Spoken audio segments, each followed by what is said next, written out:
Dianggap keramat, sumur Manggurak selalu padat pengunjung. Kunon bisa menyembuhkan penyakit ini. Ini adalah judul untuk budaya mandi yang ada di sumur Manggurak. Baiklah, kita mulai Bapak Ibu sekalian yang kami hormati dan kami muliakan serta kami banggakan.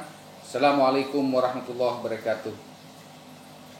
Setiap akhir pekan pada hari Sabtu dan Minggu, pemandian air panas atau lebih dikenal dengan sebutan Sumur Manggurak atau Sumur Mandidih yang berada di Desa Sigam, Kecamatan Pulau Laut Sigam, Kabupaten Kota Baru, Kalimantan Selatan, selalu ramai dikunjungi. Sebagian besar masyarakat Kota Baru khususnya bukan hanya menjadikan Sumur Manggurak sebagai tempat berwisata alternatif. Bagi warga Bumi Saijaan, menjadikannya sebagai tempat untuk menyembuhkan penyakit kulit seperti gatal-gatal.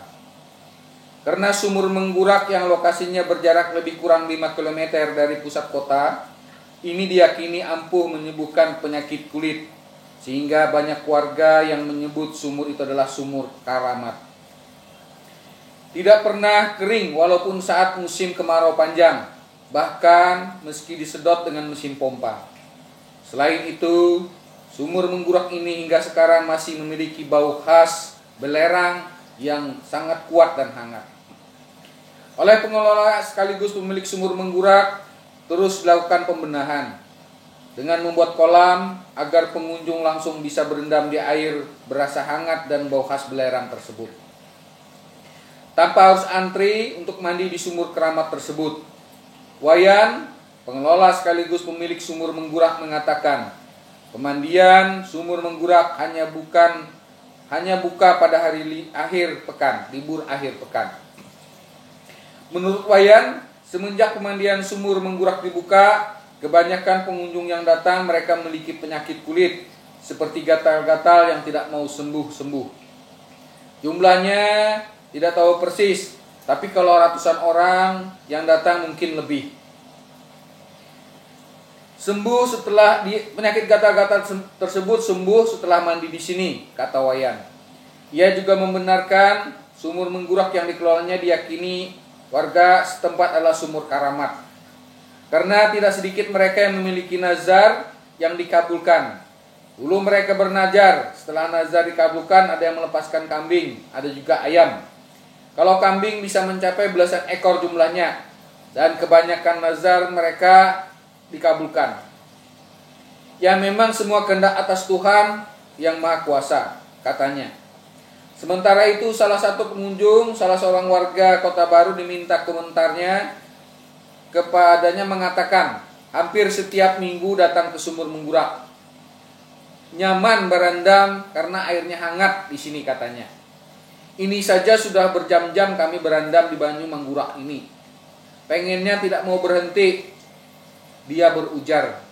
Selain nyamannya berendam di air berasa hangat itu, air dengan khas bau belerang ini bisa menyembuhkan gatal-gatal. Makanya ulun sering mandi di perendam ini sampai sepuas-puasnya lagi. Apalagi tarif masuk tambah dia murah aja. Untuk orang dewasa 13.000, sedangkan anak-anak 10.000, tandasnya. Sumur Manggurak, Desa Sigam, Kecamatan Pulau Laut Sigam, Kabupaten Kota Baru, Kalimantan Selatan, setiap akhir pekan ramai dikunjungi oleh warga. Oleh pengelola air sumur disalurkan ke dalam kolam agar setiap pengunjung yang datang bisa langsung berendam balawalawas di sana. Bagaimana kisah cerita daripada legenda Sumur Manggurak ini? Baiklah, kami akan uraikan di bawah ini. Pada zaman dahulu di Desa Sigam hidup sepasang suami istri. Mereka hidup dari bercocok tanam dan tinggal di sebuah pondok di kaki gunung. Meskipun hidup sederhana, mereka sangat bahagia. Mereka memiliki 2 orang putra, Ambang dan Anding. Sehabis membantu orang tuanya di ladang, kakak beradik itu suka bermain-main di dalam hutan, memanjat pohon dan memetik buah-buahan yang dapat dimakan. Kalau letih mereka mandi, berendam dan berenang di lubuk. Banyunya atau airnya jernih sekali karena mengalir langsung dari gunung. Pada suatu hari mereka lupa waktu dan bermain jauh sekali ke dalam gunung Sebatung. Anding mengajak Ambang melacak burung yang lolos dari perangkap yang mereka pasang pada hari sebelumnya. Sudahlah, tak usah dikejar. Kita pulang saja. Hari sudah senja. Nanti ayah ibu cemas, kata Ambang kepada adiknya Anding. Kita cari lagi, kata Anding. Tadi aku melihatnya lari ke sini. Anding menunjuk semar belukar di balik sebatang pohon besar. Dikuaknya semang belukar berduri itu karena tergesa-gesa. Belukar berduri itu menggores keningnya hingga darah pun menetes banyak sekali dari keningnya. Cepatlah, kalau tidak ada kita pulang saja. Aku sudah lelah, haus, lapar, kata Ambang. Dengan kesal ia duduk bersandar di sebuah batang pohon besar itu. Hore, dapat, ini burungnya. Anding tertawa gembira. Keluar dari semak-semak itu dan mengacungkan hasil buruannya. Lumayan buat lauk pauk makan hari ini. Hai adingku, keningmu berdarah. Sini kakak bersihkan dulu lukamu, kata Ambang. Tunggu dulu kakak. Tunggu dulu. Kakak lapar. Usai mengikat kaki burung, Anding mengamati pohon besar di samping mereka itu. Kakak tunggu di sini saja. Aku akan memetik buah kuranji. Tanpa menunggu jawabannya lagi, dengan tangkas dan cepat ia memanjat pohon kuranji tadi. Setelah menjatuhkan dua buah pohon kuranji, Anding segera turun. Mereka mengupas buah itu dengan lahap memakannya. Karena dialah yang memetik, Anding merasa berhak memakan buah yang lebih besar, yang berwarna merah. Ambang memakan yang lebih kecil, yang berwarna putih. Walaupun kecil, tapi buah kuranji terkecil di zaman dahulu ukurannya rata-rata sebesar buah kelapa. Ketika tengah asik makan, bulu tekuk mereka tiba-tiba berdiri karena perubahan suasana di sekitarnya. Hutan mendadak sepi, mencekam, dan senyap. Kicauan burung dan suara binatang hutan lainnya tidak ada lagi. Sunyi sekali, yang terdengar hanya suara napas mereka berdua. Saat memakan buah kuranji itu, aneh, perasaan mereka tiba-tiba berubah. Ambang memakan kuranji putih. Sekujur tubuhnya terasa dingin, lebih dingin daripada air es yang membeku. Sebaliknya, Anding menggelepar kepanasan. Sekujur tubuhnya merah menyala, panas membara, tak sanggup menahan rasa dingin dan panas di tubuh mereka masing-masing. Keduanya lalu langsung pingsan. Dalam keadaan tak sadar, mereka mendengar suara, "Hai anak-anak, kalian telah melanggar amanah orang tua. Kalian akan mendapat hukuman. Mulai saat ini kalian tidak dapat bersama lagi selamanya. Sebab kalau Anding marah, tubuhnya akan panas membara, panas yang dapat membakar lingkungan di sekitarnya. Hanya Ambang yang dapat meredamnya, sebab tubuhnya sedingin es yang membeku. Namun bila itu terjadi, kalian akan binasa atau tewas." Ketika siuman, dua kakak beradik itu bergegas pulang dengan ketakutan. Di pondok, Ambang menceritakan kejadian itu kepada orang tuanya. Ayahnya terkejut dan terkesima mendengarkan. Ibunya langsung histeris menangis sesegukan. "Aku sudah melarang kalian bermain di hutan Gunung Sebatung, apalagi memakan buah itu. Tapi kalian telah melanggarnya." Ayah menyesalkan. Matanya berkaca-kaca dan berbinar-binar. "Mungkin ini sudah takdir kalian. Aku tak bisa berbuat apa-apa. Sekarang kita harus bagaimana?" tanya ibu. "Ayah, jangan pisahkan anak-anak kita. Ini keputusan sulit, tapi terpaksa harus diambil. Ambang, kau tetap tinggal di sini bersama kami. Anding, kau terpaksa harus pergi. Nak, kalau tidak kalian berdua akan celaka." Dia pergi kemana? Dia masih kecil. Ibunya menangis keras dan memeluk tubuh Anding erat-erat. Tak rela berpisah dengan anak yang dilahirkan dan disayanginya itu. "Biarlah Bu, ini memang salahku. Akulah yang memetik buah itu. Esok pagi aku akan pergi," sahut Anding. Beberapa tahun kemudian, desa Sigam mulai maju dan dengan pesatnya. Penduduk dari daerah lain banyak pindah ke desa itu, sebab tanahnya subur. Selain berladang dan berkebun, penduduk mencari penghasilan dengan berburu, berdagang kulit binatang, mencari rotan, damar, madu dan hasil hutan lainnya. Pada suatu hari seorang pemuda asing tiba di desa itu kepada pemilik penginapan yang mengaku berdagang kulit binatang. Pemilik penginapan memberinya kamar yang menghadap ke arah sebuah rumah besar, rumah yang terpandang di desa itu. Suatu hari, berada di kamar penginapannya, pemuda itu melihat seorang perempuan yang sangat cantik berambut panjang yang sedang membersihkan taman di halaman rumah besar itu. Setelah selesai menyapu, ia berdiri di tepi kolam, tersenyum memandangi bunga-bunga teratai yang sedang mekar. Pemuda itu takjub melihat kecantikan perempuan itu dan sangat terpesona dengan sikapnya yang menawan. Tapi perempuan itu tak pernah menoleh, seakan tidak tahu ada orang yang dengan diam-diam memperhatikannya. Tak acuh ia meneruskan pekerjaannya hingga selesai, lalu masuk rumah. Hal itu berlangsung setiap pagi. Setelah 3 hari, pemuda itu tak tahan lagi. "Gadis cantik, siapakah namamu? Aku ingin mengenalmu." Perempuan itu terperanjat. Ia sedang tersenyum, senang memandangi bunga-bunga teratai yang mekar di kolam itu.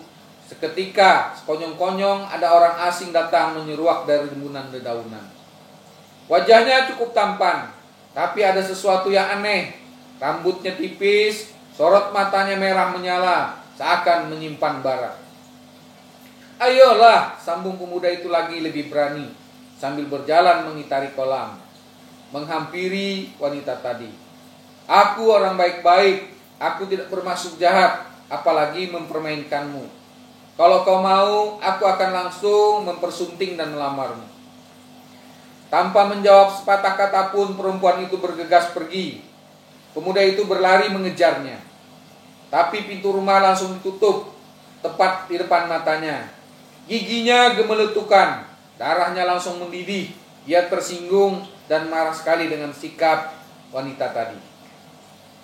Keesokan harinya pemuda itu datang lagi ke tepi kolam. Tapi begitu melihatnya, perempuan cantik itu langsung pergi. Merasa terhina, pemuda itu nekat. Saat perempuan itu bergegas ke rumah, ia langsung menangkap tangannya. Saat itu, seorang pelayan lewat dan melaporkan kejadian itu kepada majikannya di dalam rumah. Ketika perempuan itu menjerit dan meronta-ronta, tiba-tiba sebuah dorongan menjatuhkan tubuh pemuda itu ke tepi kolam. "Hai, lepaskan tangan istriku. Mau apa kamu?" Perempuan itu langsung berlindung di balik punggung seorang pemuda yang baru datang di sudut taman. Beberapa pelayan memperhatikan, "Siapa kamu? Beraninya kamu mencampuri urusanku." Pemuda itu berdiri dengan marah. Tubuhnya bergetar, matanya membara, merah menyala. "Hai, akulah yang berhak bertanya. Ini rumah dan taman kami," kata pembantuku. "Sudah beberapa hari ini kamu mengganggu istriku. Siapa kamu?" "Kau tak pantas jadi suaminya. Aku mampu membelikannya taman dan istana yang lebih baik dan lebih besar daripada ini. Kalau kau tak mau menyerahkannya kepadaku, mari kita bertempur dan berkelahi sebagai lelaki," sahut pemuda itu sambil memasang kuda-kuda. Tubuhnya tampak marah dan panas sekali, melebihi panasnya lahar gunung berapi. "Hai, tunggu dulu. Rasanya aku mengenalmu. Kamu Anding, adikku." "Omong kosong. Aku bukan orang di sini." "Ya, kamu adingku. Aku ini adalah kakakmu Ambang.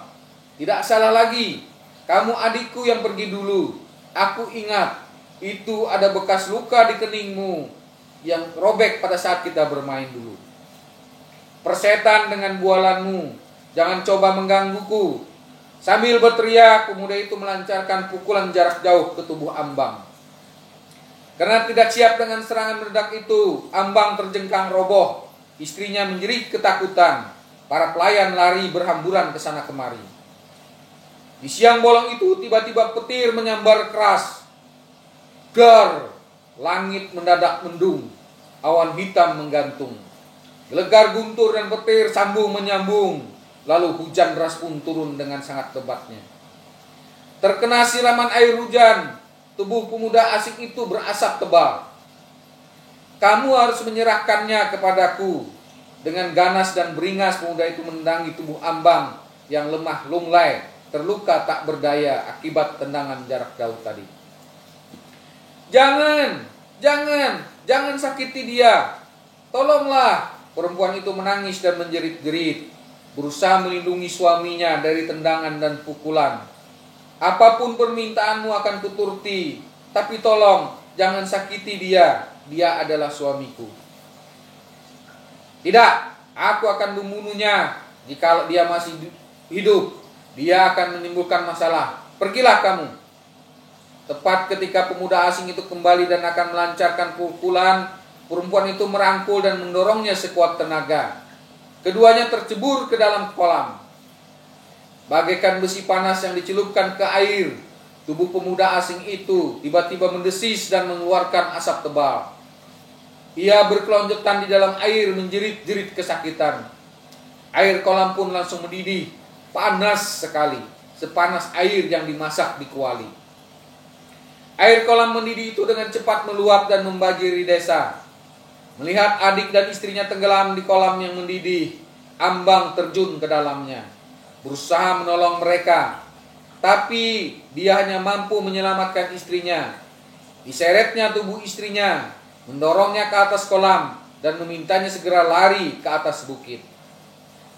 Setelah istrinya pergi, ia berusaha naik ke pinggir kolam, namun ia sudah kehabisan tenaga.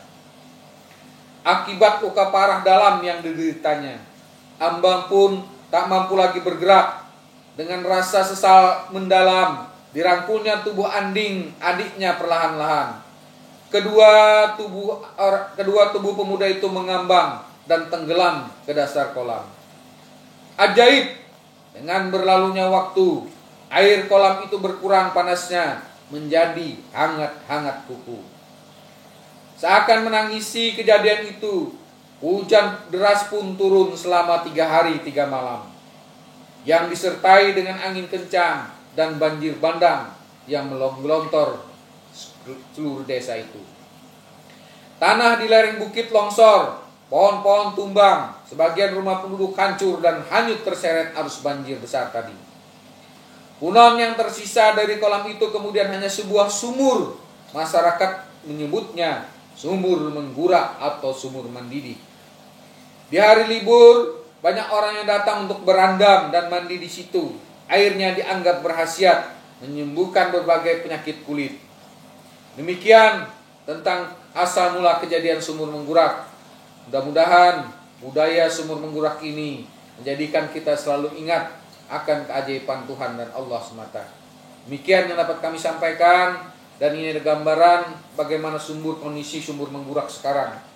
Sudah dibuat kolam-kolam, ada namanya, dan sudah ada hiasan-hiasan di sana. Kemudian ini sumur menggurak pada masa dulu pada tahun 1962. Apabila diisi dengan diisi dengan koin, sumur menggurak ini akan mendidihkan airnya. Dan air sumur menggurak ini tidak pernah kering walaupun disedot selama berhari-hari. Ini yang dapat kami sampaikan untuk pertemuan kita hari ini dari bidang pembinaan kebudayaan Dinas Pendidikan dan Kebudayaan Kabupaten Kota Baru. Sekali lagi kami mohon maaf atas segala kekurangan.